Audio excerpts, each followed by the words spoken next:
right, now as we start, this is Stories of Significance, and I'd want to say welcome. My name is Magdalene Kamau.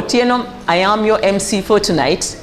Welcome to Stories of Significance, where we connect people, we inspire people, we make sure that the people who have done something different, that have made our milestones that looked a bit impossible, come and tell us the authentic stories of their life. They walk us through their journey of life. Kindly, let's be a society where you can inspire somebody from being somebody who is walking to buy a bicycle, from a bicycle to a motorcycle, from a motorcycle to a car. He didn't mention planes, I don't know why, but we can add even helicopters.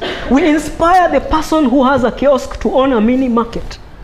That is what we are supposed to do in our lives. And here, this is the place that inspires growth to such extents. Like he said, I do a lot of things. I am an ICT consultant, and when I say that, it sounds really, really nice, isn't it? But when I break it down, then you'll understand what consultancy is all about. So what I really do is, especially when it comes to consultancy, is in case you want to marry IT with your business, then you come to me and I listen to your business case, and then I give you tailor-made solutions in IT that will actually complement your business. And that is just about anything in your life. I've had housewives coming for ICT consultancy, all the way to big institutions coming. I also do lecture. I lecture in Technical University of Mombasa and also Jomo Kenyatta University as an IT lecturer. I love teaching. It's one of those things I've discovered a little bit late in life, but I have capitalized. So that's what I do. The third thing I do is I bring people together and for a particular cause. And I've brought people together and we've started companies. I'm just a director and not the one running, but I'm involved. I'm never, I don't like taking up anything that I'm going to be passive in. So I have a family, my wife, Faith. We've been married for 14 years. We have 2 children. And the oldest is 11, the youngest is 8 years. No, don't pray for us. We are fine. We are fine the way we are. And yeah, we are. Educationally, I'm doing my PhD right now. Already presented my proposal, it's gone through. Focusing on data security. So when it's talking about cybercrime, security is really, really wide. Like when you say, tell us about IT security, it's like tell me about the world. No, it's that huge. You have to be specific on which area. So for my PhD, I'm focusing on privacy. You know the way you guys give everything in your social media, like they tell you, give us your name, when you were born, where do you work, which school did you go to.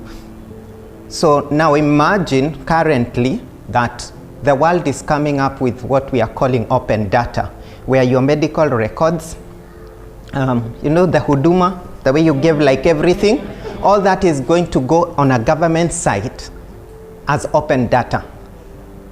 So my take, or whatever I'm doing, is to question and to say, so how much privacy is supposed to be implemented in this data, and how much of it should be released so that, again, as a researcher, it should be useful for me. You understand?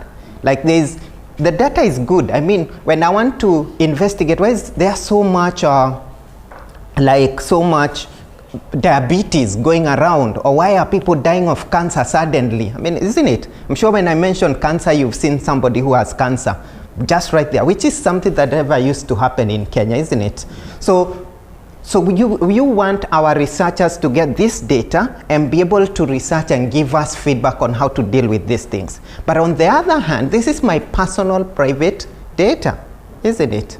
So how how is the government going to guarantee that the researcher will get good data so that they can get meaningful output of their research, but also to ensure that that the data they have released cannot personally identify me? Because that's what privacy is all about, isn't it? So that's the type of research I'm doing. So that is me at the moment. So my company is called Taraknishi Computer Solutions, and we give solutions to organizations, whether it's data analysis, whether it's IT hardware, or it's software decisions. We give all that. So we are a holistic IT company. I was born in Nairobi, and for the reason for that was my dad used to travel all over. He used to do audits, so he would be sent all over. So at some point in my childhood, so I was told, no, I remember, because I have a cat here. I have a cat here. I remember at some point we were in Machakos. I think I must have been 1.5 years or 2 years. And we went playing, and one girl, I remember even her name, she was called Kavindu. And Kavindu tried to be my friend, and I really wasn't interested in her. We are 2 years and she's really on my case. And so I did not play with her. And I was a bit introverted. Actually, right now it doesn't seem like it, but I am introverted. I would like to keep to myself. And that was me. So you can imagine at 2 years how prominent that was, yeah? So there's this person in my case, and I'm this type that want to sit down and just observe and learn from what people are doing. And so she got really irritated. She went back to her house, and she came with a razor blade and she cut me. And you know, for like 2 minutes, I did not even believe what was happening. I wasn't crying, and then I saw blood. What? I mean, the cry that came out of there, it brought the entire neighborhood. It came out, and I was a deep cut, because even right now it's visible, isn't it? Yeah, so I know we were in Machakos at some point. I remember we must have been somewhere in Rift Valley. I think it was Nakuru, because I remember we went to interact with the kids there, and there were a lot of chameleons, so many. And the kids would take the chameleon and put it on you. And the story going around was once it touches your hair, it is stuck on your head forever. You can imagine the trauma for a small kid. And that wasn't even the worst of the games. The other thing was when, you know, the swings, they would make swings on a tree, and then they put you on it and then push you until you go round. Like it wasn't just a swing. And I did not like, so when we settled in Nairobi, when we were not moving around, I was a very happy boy. I think that's when now I started settling down. And so my life, or rather, now my formative years was mostly in Eastlands. By then my dad had passed on. So my mom was she was a house mother. What do you call it? Housewife, yeah? Okay. I don't know why they say a housewife and she, okay, anyway. So she was a mother, she was at home, and so what she used to take care of us, because my dad is all over. And we never thought about money, we just knew life was happening. And so my dad passed on, because he used to drink a lot, he loved salty stuff. He's this type of guy who loved to live life large, like on the edge, doing everything adrenaline. So he passed on with high blood pressure and heart attack, and life changed. We were headed this way, we started heading this way. Because when he died, his brothers ganged up and took away everything. And they actually disowned us. And now my mom, who was a housewife, never worked in her life. Her highest level of education was standard 7. Had to look for work. And that time, I am already in standard 3. You get, right? And we were do, re, mi, fa, so, 4 kids, and another one in the stomach coming. Okay? So we were living in Buruburu Estate, Buruburu Flats. So we moved from Buruburu, we went to Huruma. She's trying to get to a place where she can be able to take care of her family and still have roof on her head. And so she couldn't afford, so we ended up in Uhuru Estate. Okay? So Uhuru is right between Jerusalem, Jericho, Maringo. You know, every bad Eastlands place you can mention, it's right there in the schmack in the middle, right there. So that's where we ended up. Culture shock, first of all, as you try to adjust that kind of a life. And I saw somebody who was protected getting exposed, and she has to make do with what has been dealt with. She has been dealt with in life. And she was a superwoman, because I can't remember any one night we ever slept hungry. I may not have eaten as much chapati as I would have wanted. I may not have eaten as much meat, or as I may not have eaten meat as often as I wanted, but I never slept hungry. We had, one of the things that remained in that house was a fridge, very old fridge. Fridge can last, you know that, right?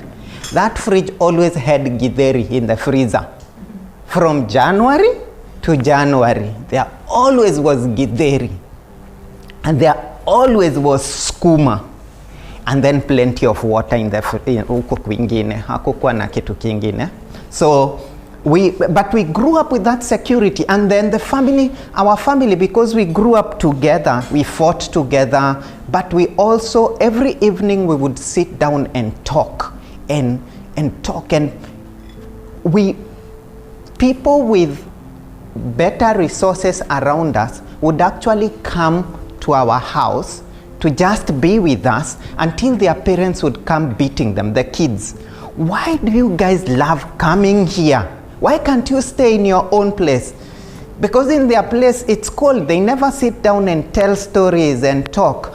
And so I realize every time I look at my brothers and sisters, I realize that that's a culture that brought something about us. We are able to bring people together and do things. My sister is able, like my youngest sister, she's able to bring together ladies who are way older than her, and they do things like they visit their parents.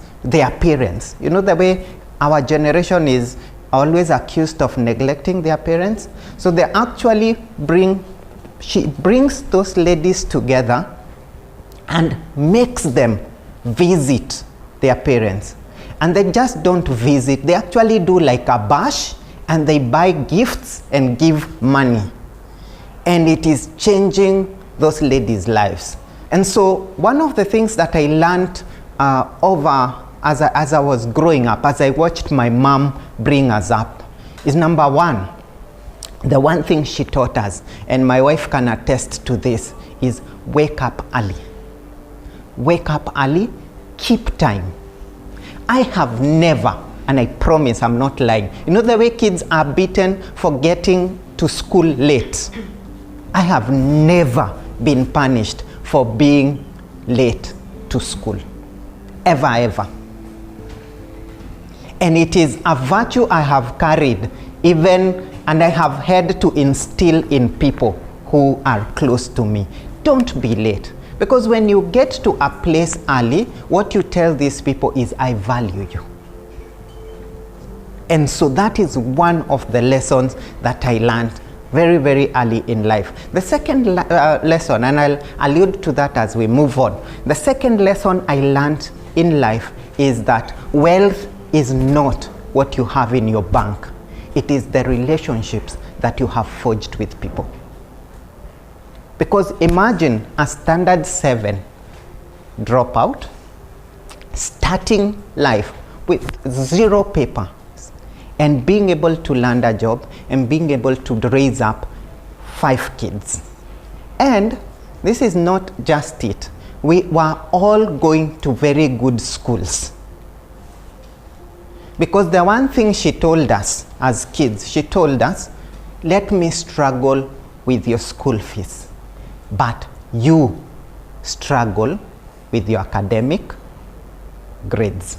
The third thing, she may have been a standard 7 dropout, but my first novel was actually given by my mom. She used to read Mills and Boons. Yeah, she did. So I actually learned how to read, and my wife can tell you I love reading from her.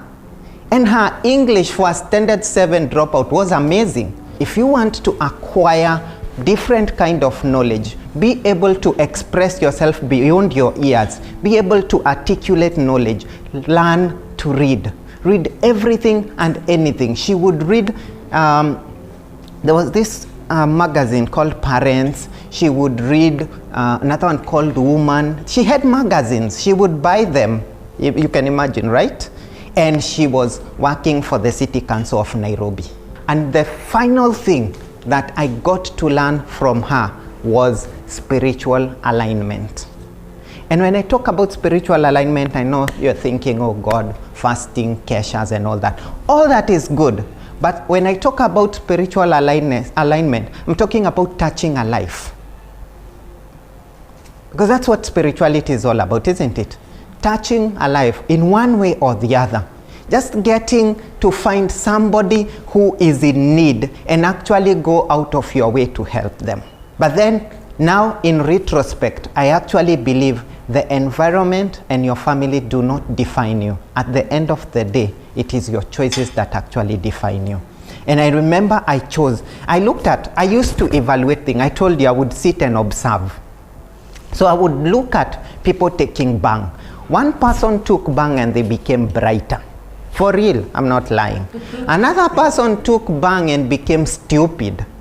One person took bang and they worked really, really hard. Another one took bang and they became dirty.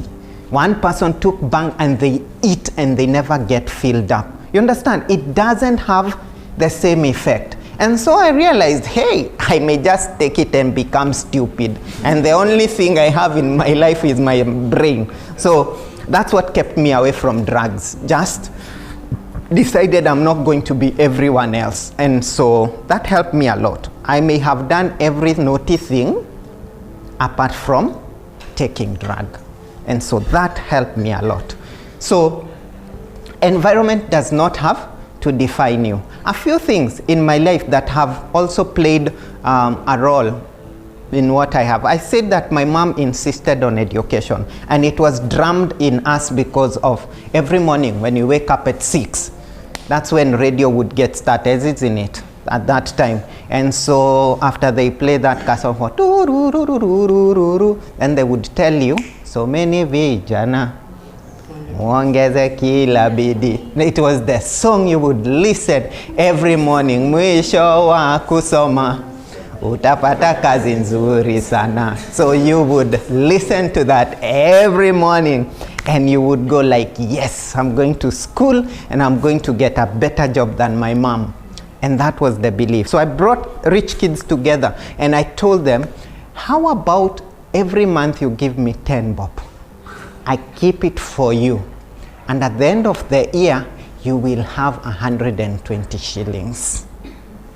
Or they bought it and they gave me the money. The only problem was I did not know where to keep the money. I really, really needed to do that.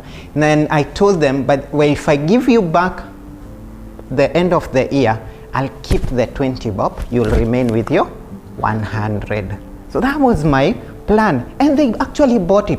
The first month I got 50 bob. That was a lot of money for a kid then.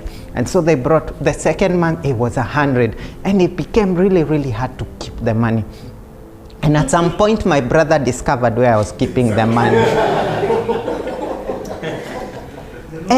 And he stole 20 bob. The high one? Yes.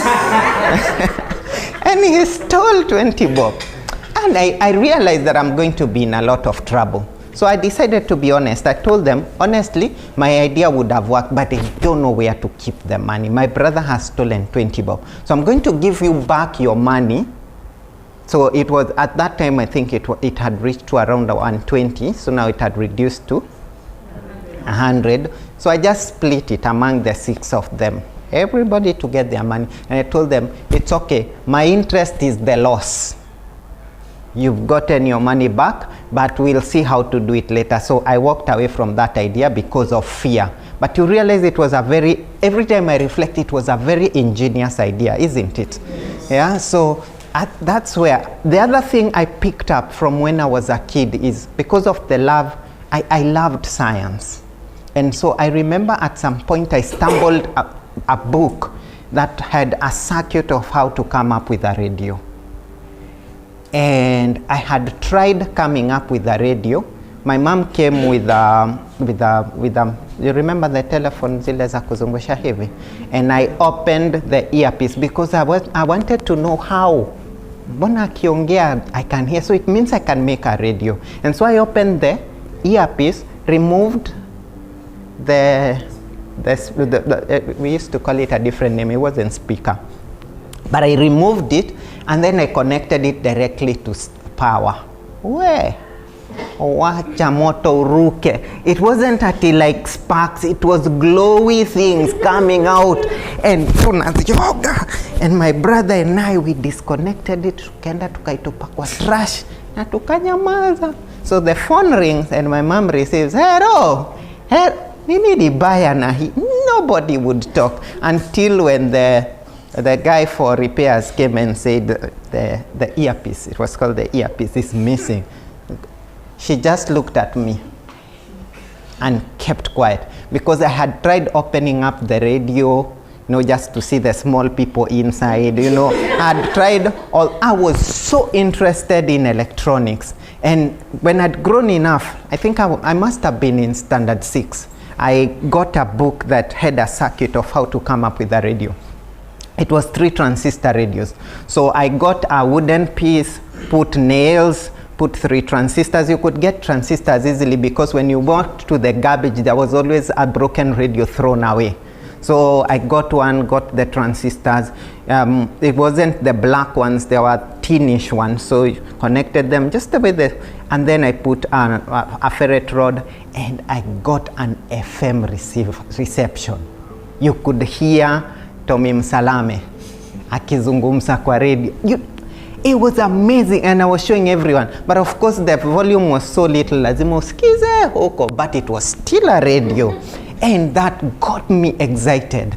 And I loved physics from that point on. I realized you can actually actualize what you're reading in books into reality. Remember when coming up with a motor, getting 2 magnets, doing all those.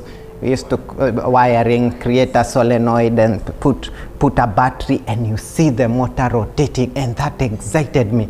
And by the time I was in high school, I was actually creating amplifiers and selling them. I would create an amplifier and sell it for 1,000 shillings. And people would buy. Yeah, I was making money. And people would buy them. But again, remember so many? Vijana. So so all this is happening, in my mind, entrepreneurship is not really settling in because I'm still studying to be employed because it had been drummed in me. It is what I believe. I want to get good grades. I did very, very well in high school, in standard 8. And even after standard 8, I was gotten for a job kwa mjengo. Na kuambia hiyo kazi nilifanya wiki ngapi? Kimoja. And I decided, wacha nisome hata zaidi nisiwahi fanya kazi kwa mjengo tena in my life. I have never been so tired in my life. So when I graduated, again, I did not stay home. The first 3 months, I did research for somebody who wanted to open a school. Wanted to open a school, but she wanted to start from it's called what? Kindergarten? Lower, way lower than kindergarten. So she told me to do research so as she sees whether it's viable in the area because it was quite a new area. And so I did research for her, wrote a report, gave it to her, and she paid me 10,000 for it. But during that period, a few of my friends came together, and we bought a computer. Then, excuse me. Oh, by the way, one thing I forgot to tell you.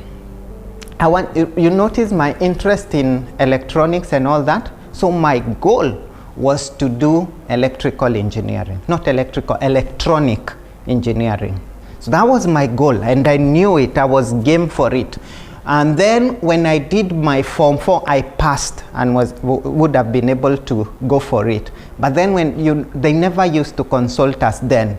They would decide for you. Yeah, you remember those days. They would decide for you, and they decided because I got an A in biology, I got an A- in chemistry, and then I got a B+ in physics. For some reason, they decided, Martin, you're going to do environmental science. Oh my God. Oh, you can imagine the crash. I remember when I got the results, I even went for Acacia. I could not believe God can be this horrible. I couldn't believe it. I mean, when I was called for I was lost. I mean, I knew what I wanted to do, and now, what the hell is environmental science? Where do you go with this? The thing that attracted me to the employment is that the contract came with very little money, but a lot of money for study. Remember, I still have the passion for computers. And at that point, I only have the skills that I taught myself. So I really needed to be skilled in computers. So I get into this employment, and people had this opportunity to study, but because they have salary, they had sat back. I could not wait for the period to elapse that allowed me to study. So they had said, you work for us for 9 months, then from there you can do any professional course for free.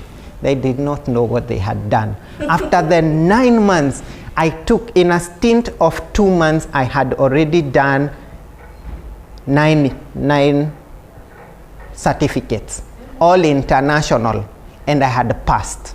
And we were a bunch of guys, we were encouraging each other. Actually, one of the guys who we were with became best man in our wedding. We were encouraging each other. He was pursuing one line and I'm pursuing another. And then apart from that, because it's an IT organization, I would volunteer in the support. So I became very, very good with, you remember the talent for understanding circuits and all that, even from a kid. So I became very good at troubleshooting. They would actually consult at some point or just tell me, let's work together and solve this problem. So I became very good in troubleshooting and solving problems. And then one day I was exposed to programming. I realized you can actually look at an existing business and take it up and put it in a computer so that business can be run from a computer instead of being run manually. And that changed my life completely.